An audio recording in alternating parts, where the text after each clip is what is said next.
मैं doctor Deepak Singh, allied science specialist. आज हम एक टॉपिक डील कर रहे हैं जो क्लिनिकल प्रैक्टिस का बहुत इंपॉर्टेंट टॉपिक और प्लस ब्लड का भी एक टॉपिक है, जिसको बोलते हैं हम लोग TLC, count increase, total leucocyte count increase या ल्यूकोसाइटोसिस। है क्या ये बात? हम इसलिए बात बोल रहे हैं कि जितने भी आज के समय में मरीज का टेस्ट हम लोग कराते हैं, चाहे CBC कराएं या TCDC कराते हैं, उसमें यह बढ़ा हुआ मिलता है। अब बहुत सारे जगह ऐसे लोग ये समझ नहीं पाते हैं कि आखिर ये TLC बढ़ता क्यों है और बढ़ा तो ये बॉडी में इफेक्ट क्या डालता है। ये बहुत बड़ा एक क्वेश्चन आता है। तो लोगों को ये समझ में नहीं आता है कि ये बढ़ा क्यों, और फिर ये एक और सवाल आता है कि अगर बढ़ता है बाय द वे तो इसके बॉडी से मेरे बॉडी में इसके बढ़ने से मेरे बॉडी में प्रॉब्लम क्या होगा। ये सारी बातों पे हम चर्चा करते हैं अभी हम लोग। यह है ल्यूकोसाइटोसिस, यानी जब भी हम किसी मरीज का जांच कराते हैं, तो जब भी TC कराते हैं हम लोग, TC या टोटल TLC बोलते हैं, दोनों कर सकते हैं हम लोग, टोटल WBC काउंट करते हैं। तो इसका नॉर्मल रेंज जो आता है जब भी देखते हैं तो 4000 से लेकर और 11000 पर क्यूबिक mm, या इसका यूनिट आपको पर mm पर पावर 3 या ऐसे भी रहता है लिखा हुआ पर माइक्रो लीटर, या कभी कभी ऐसा रहता है पर 10⁻⁶ लीटर। इस तरह से क्या होता है ना कि यूनिट किसी भी तरह से हमें लिखा मिल सकता है, वो तो अलग की बात हो गई। लेकिन बात है कि अगर ये 4000 से 11000 के बीच ही WBC होना चाहिए। अगर किसी मरीज का, क्योंकि WBC में जानते हैं कि WBC में कितना होते हैं, 5 सेल होते हैं, neutrophil, eosinophil, monocyte, basophil, lymphocyte. अब ये पांचों सेल क्या है? ये डिफेंसिव सेल है। अब WBC के बारे में हम लोग तो जान ही गए होंगे। WBC का फंक्शन क्या क्या होता है? पहला फंक्शन, WBC हमारे बॉडी में एंटीजेन या पैथोजेन को मारने का काम करता है। नंबर 2, WBC से बॉडी का टेम्परेचर बढ़ता है, बॉडी टेम्परेचर को बढ़ाने में हेल्प करता है। तो फंक्शन समझ में आ गया। और नंबर 3, ब्लड प्रेशर को लोअरिंग करने में हेल्प करता है, डिक्रीज करने में हेल्प करता है। नंबर 4, एंटीकोगुलेंट सब्सटेंस बनाता है, यानी कई काम करता है। सबसे पहला तो मेजर काम करता है WBC की पैथोजेन से फाइट करता है। दूसरा बोले बॉडी टेम्परेचर को बढ़ाने का काम करता है। तीसरा बोले वेसोडायलेशन का वर्क कराता है या ब्लड प्रेशर को डिक्रीज करने का काम करता है। और चौथा, ये एंटीकोगुलेंट हिपेरिन बनाने का काम करता है। तो WBC का हमारे बॉडी में कई फंक्शन है। ये चार बहुत मेजर फंक्शन आता है जो हमारे बॉडी में काम करता है। लेकिन अब हम लोग जो बात करते हैं, किसी मरीज का अगर WBC काउंट अगर 11000 से एबव हो गया, एबव देन 11000 पर क्यूबिक mm, मान ले सपोज दैट किसी पेशेंट का WBC 18750 हो रही है, 24000, 35000, 60000, आखिर ये क्यों हुआ होगा? ये तो समझ रहा होगा हमें। तो जनरली क्या होता है कि WBC काउंट, अब ऐसे इसके बारे में हम आगे जिक्र करते हैं। तो WBC काउंट जो बढ़ने का रीजन क्या होता है, क्यों WBC बढ़ जाता है? हम ये जानते हैं कि WBC का फॉर्मेशन बोन मैरो से होता है। बोन मैरो में 2 तरह का सेल होता है, माइलोइड सेल और लिम्फोइड सेल। तो माइलोइड सेल और लिम्फोइड सेल, यही सेल क्या करता है? WBC का फॉर्मेशन करता है। अगर हमें जरूरत पड़ा, अगर किसी भी तरह का नीड पड़ा अगर WBC का, तो कोई भी अगर एजेंट इटियोलॉजी हमारे बॉडी में आता है, तो विदिन 6 आवर से लेकर के और 24 घंटा के अंदर WBC हमारे बॉडी में बढ़ जाता है। तो कोई भी एजेंट अगर आता है ना, किसी भी तरह का एजेंट, तो तुरंत ये WBC हमारे बॉडी में बढ़ेगा, ये है ना। तो 6 घंटा होते होते बोन मैरो से WBC क्या निकलना स्टार्ट हो जाता है, क्योंकि बॉडी को जब भी जरूरत पड़ता है साहब, कभी भी नीड पड़ा है साहब। अब क्या है? तो WBC के बारे में समझ गया कि WBC क्या है, WBC का काउंट भी समझ में हमको आ गया, WBC के फंक्शन के बारे में समझ में आ गया। अब हम लोग चलते हैं WBC बढ़ता क्यों है, ल्यूकोसाइटोसिस क्यों होता है। एक पेशेंट रिपोर्ट लेके आता है तो हम कैसे समझेंगे कि उसका क्या समझेंगे WBC क्यों बढ़ा हुआ है। तो WBC बढ़ने का सबसे पहला रीजन हम लोग आते हैं, पहला एक्यूट इंजुरी, अगर कोई भी इंजुरी डेवलप हुआ हो और सडन डेवलप हो तो उस कंडीशन में। दूसरा फीवर, वो भी अगर कोई एक्यूट फीवर हो, एक्यूट डिजीज हो तब। Acute bacterial infection except typhoid fever को छोड़कर, सल्विला को छोड़कर बाकी सारे बैक्टीरियल इन्फेक्शन में। अगला any obsess in body, body में कहीं भी अब्सेस होने पर। नेक्स्ट एनी पेन, कोई भी दर्द होने पर बढ़ता है ये। Next accident, next burn, next anxiety, exercise, steroid drugs, leukaemia, leukaemoid reaction, allergy, parasitic infection, ये सब जितने आपको कॉज बता रहे हैं, ये सब केस में WBC काउंट जो होता है धीरे धीरे ये बॉडी में या तो सडन बढ़ेगी, धीरे धीरे भी बढ़ सकता है। तो ये सब जो बताया आपको हम, तो ये सारे केस में WBC काउंट हमारे बॉडी में एक्सीड करता है। तो ल्यूकेमिया भी समझ गए होंगे जिसमें ब्लड कैंसर होता है, या ल्यूकोमॉइड रिएक्शन होती है जिसमें कि जैसे न्यूट्रोफिलिक ल्यूकोसाइटोसिस, इस्नोफिलिक ल्यूकोसाइटोसिस, ये सबको हम लोग ल्यूकोमॉइड रिएक्शन बोलते हैं।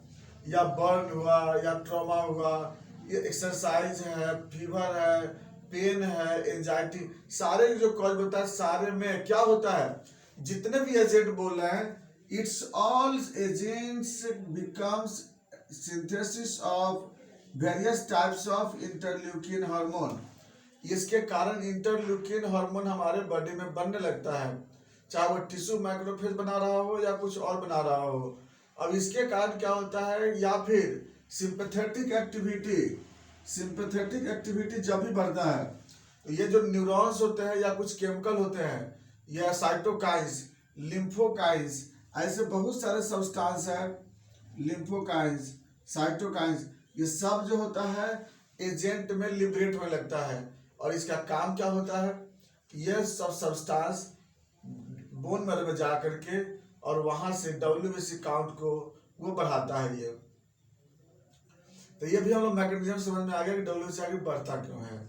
चलिए अब हम लोग बात आते हैं कि कोई अगर पूछ दे आपसे क्वेश्चन कि WBC बढ़ा, तो समझ में आ गया कि डिजीज का नाम बता दिए हैं, लेकिन क्वेश्चन आता है कि WBC बढ़ने से बॉडी को क्या दिक्कत होती है, मतलब तो WBC बढ़ने से क्या दिक्कत होती है। तो अब हम लोग चलते हैं कि WBC बढ़ेगा तो क्या होगा। तो अगर मान लीजिए WBC का काउंट अगर बॉडी में बढ़ जाएगा बॉडी में, तो बॉडी बढ़ने की वजह से क्या होगी, तो पहला तो इंटरल्यूकिन का सिंथेसिस क्या हो जाएगी, सिंथेसिस बढ़ जाएगा।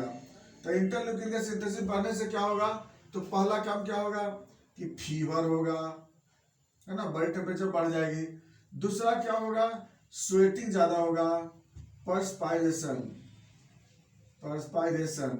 स्वेटिंग ज्यादा होगी। तीसरा अमोनिया का फॉर्मेशन ज्यादा होगा, अमोनिया प्रजेंट कहाँ पर प्रेजेंट हो जाएगी, स्वेट में, तो इसकी वजह से उसका पसीना बहुत महकेगा। नेक्स्ट तो बैड क्या हो जाएगी, अडरफुल स्वेट, पसीना महकता है उसका बहुत ज्यादा। फिर उसके बाद क्या होगा, टेस्ट लॉस कर जाएगा, टेस्ट लॉस, WBC बढ़ने से टेस्ट लॉस कर जाएगा, क्योंकि जो अमोनिया है वो टेस्ट बड को कमजोर कर देती है। इसके बाद फिर क्या होगा,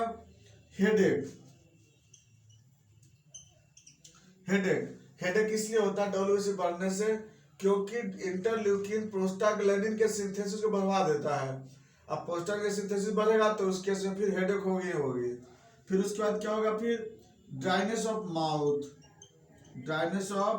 माउथ, क्योंकि इसमें बता रहे सिंपैथेटिक एक्टिविटी बढ़ा रहता है, और सिंपैथेटिक एक्टिविटी बढ़ेगा तो क्या होगा, सलाइवा का सिंथेसिस नहीं हो पाता है। तो इस कंडीशन में भी क्या होता है, आपको ये सिम्टम आती है। नेक्स्ट क्या होगा, हार्ट बीट बढ़ जाता है, यानी टैकीकार्डिया होता है, उसका हार्ट बीट बढ़ जाता है। नेक्स्ट क्या होगा, रेस्पिरेशन रेट क्या हो जाएगा, उसमें बढ़ जाएगा उस पेशेंट का। नेक्स्ट क्या होगा, एनोरेक्सिया, पेशेंट को भूख नहीं लगेगा। नेक्स्ट क्या होगा, नोजिया एंड वोमिटिंग होगा। नेक्स्ट क्या होगा, कंस्टिपेशन। नेक्स्ट क्या होगा, बर्निंग मैच्योरेशन। आप देख रहे हो ना, डब्ल्यूबीसी के कारण ये सब सिम्टम होगी। वो जो प्रॉब्लम होगी उसकी वजह से डब्ल्यूबीसी बढ़ा, वो अलग अलग अलग सिम्टम करेगी वो, और ये वो अलग सिम्टम प्रोड्यूस करेगी। ये तो डब्ल्यूबीसी की वजह से हो रही है। जो डिजीज हुई वो अलग चीज हो गया। मान लीजिए किसी को अब्सेस का फॉर्मेशन हो गया बॉडी में, तो अब्सेस के कारण जो जो सिम्टम होगा तो वो अलग होगा, लेकिन ये डब्ल्यूबीसी के बढ़ने के कारण ये सब सिम्टम हो गए सब। ये तो समझ में आ गया। Next complication. अगर किसी का डब्ल्यूबीसी बढ़ा है तो पेशेंट बोलेगा कि कॉम्प्लिकेशन क्या क्या हो सकता है। इसमें एक और सिम्टम और मिल जाएगा आपको, ज्वाइंट पेन का मिलेगा। ज्वाइंट पेन का, ज्वाइंट पेन में क्या होता है ना कि डब्ल्यूबीसी न्यूक्लिएटेड होता है, तो न्यूक्लिएटेड सेल होता है, और जितना डब्ल्यूबीसी का न्यूक्लिएटेड सेल बनेगा उतना डब्ल्यूबीसी टूटेगा भी। और न्यूक्लियस जब टूटता है तो क्या बनता है, यूरिक एसिड बनता है। यूरिक एसिड बनेगा तो क्या होगा, फिर ज्वाइंट पेन होगा, मस्कुलर पेन होंगे उस केस में। तो क्या होगा फिर आगे, इसका कॉम्प्लिकेशन क्या होगा, पेशेंट पूछ देगा आपसे, अच्छा डब्ल्यूबीसी ज्यादा दिन तक बाहर रहेगा तो मेरे बॉडी में क्या क्या हो सकता है। तो क्या क्या हो सकता है, सबसे पहला कि हाइपोटेंशन होगी, उसका कार्डियक लो बीपी हो जाएगी, तो शॉक हो जाएगी इस पेशेंट को, रिनल फेलियर होगा, लीवर इलाज कर जाएगी, स्प्लिनोमेगैली होंगे, लिम्फ नोड इलाज कर जाएंगे। ये सब सिम्टम इसमें हो सकता है आगे चलकर कि बहुत ज्यादा एक्सीड कर जाएगा डब्ल्यूबीसी, तो बोन मैरो से क्या हो जाएगा, डब्ल्यूबीसी का नंबर क्या होता है, डे बाई डे बढ़ सकता है बहुत ज्यादा। तो ये सब कॉम्प्लिकेशन मिल जाता है पेशेंट को, लीवर का प्रॉब्लम, स्प्लीन का प्रॉब्लम, किडनी का प्रॉब्लम, कार्डियक प्रॉब्लम्स, शॉक में जा सकता है मरीज, और प्लस कभी कभी हो सकता है कि ल्यूकोसाइटिक इंसेफ्लाइटिस डेवलप कर सकता है मरीज को। ल्यूकोसाइटिक इंसेफ्लाइटिस यानी डब्ल्यूबीसी रिएक्शन, इसको के बॉडी में बहुत सारा रिएक्शन ऐसे डेवलप होना स्टार्ट हो जाएगी। ये था कॉम्प्लिकेशन। अब बात आते हैं हम लोग इसके इन्वेस्टिगेशन पे, कि हम लोग अगर हम लोग जानना चाहेंगे इसको कि टोटल बढ़ा तो क्या करते हैं लोग, तो कुछ नहीं करते हैं, सिंपल हम लिख देते हैं टोटल डब्ल्यूबीसी काउंट, TLC लिख देते हैं। तो ये जो होता है दो तरीके से लोग करते हैं, या तो न्यूबार चेम्बर मेथड से करते हैं, या CBC रीडर मशीन से यूज करते हैं। तो ये दो तरह से करते हैं, या तो न्यूबार चेम्बर मेथड जो अच्छा सबसे ऑथेंटिक मेथड होती है, न्यूबार चेम्बर मेथड सबसे ऑथेंटिक मेथड है, न्यूबार चेम्बर मेथड याद रखिएगा, या काउंटिंग चेम्बर मेथड कहते हैं, काउंटिंग चेम्बर मेथड। और दूसरा है CBC रीडर, CBC रीडर, दोनों से कर सकते हैं। CBC रीडर से ये होता है डब्ल्यूबीसी काउंट सही नहीं आता है, तो उससे काउंटर से अच्छा रिपोर्ट आ जाता है। नेक्स्ट जब ये रिपोर्ट आ जाता है तब हम लोग क्या करते हैं, हम लोग जो कुछ सस्पेक्टेड और भी लोग करा के देख सकते हैं, जैसे ESR हो सकता है इन्फेक्शन रहता है तो उसमें बना रहता है, में भी ज्यादातर केस में, बाकी जरूरत नहीं पड़ता हमें जांच कराने की। बाकी जैसे इटोलॉजी जैसा होगा उसको अनुसार जांच कराएंगे हम लोग। नेक्स्ट हम लोग कराते हैं फिर इधर, हाँ DLC करा के देख सकते हैं। DLC में हम लोग DC जो होता है इसमें हम लोग देख लेंगे कि न्यूट्रोफिल बढ़ा हुआ है, या इस्नोफिल बढ़ा हुआ है, या मोनोसाइट बढ़ा हुआ है, बेसोफिल बढ़ा हुआ है, लिम्फोसाइट बढ़ा हुआ है, कौन बढ़ा हुआ है उसको हम लोग अलग से DLC में देख सकते हैं हम लोग। नेक्स्ट मैनेजमेंट, इससे मैनेजमेंट अकॉर्डिंग टू इटोलॉजी के अनुसार मैनेजमेंट करते हैं। अब फीवर बढ़ता है तो फीवर को हम लोग डाउन करने के लिए हम लोग दवा चलाते हैं। ऐसे डब्ल्यूबीसी काउंट घटाने के लिए सबसे अच्छी दवा पैरासीटामोल है, जिससे डब्ल्यूबीसी काउंट घट जाता है। तो पैरासीटामोल से अगर डब्ल्यूबीसी काउंट डिक्रीज होता है, कोई अदर दूसरा एनाल्जेसिक ब्रूफिन भी देंगे, अगर डाइक्लोफिनेक सोडियम देते हैं तो इससे भी क्या होता है, डब्ल्यूबीसी काउंट डिक्रीज करता है। ये तो डब्ल्यूबीसी काउंट घटाने का तरीका होता है। बाकी अगर हम होम्योपैथी में अगर मेडिसिन देना चाहते हैं तो इसमें लोग बेलाडोना हम लोग चलाते हैं कंटिन्यू, या फिर फॉस्फोरस चलाते हैं। इससे क्या होता है कि डब्ल्यूबीसी काउंट धीरे धीरे डिक्रीज होने लगती है। तो बेलाडोना इसमें सबसे अच्छी होती है इसको डिक्रीज कराने के लिए। ये था मेरा ल्यूकोसाइटोसिस। अब हम लोग नेक्स्ट टॉपिक नेक्स्ट वीडियो में चलते हैं। थैंक्स।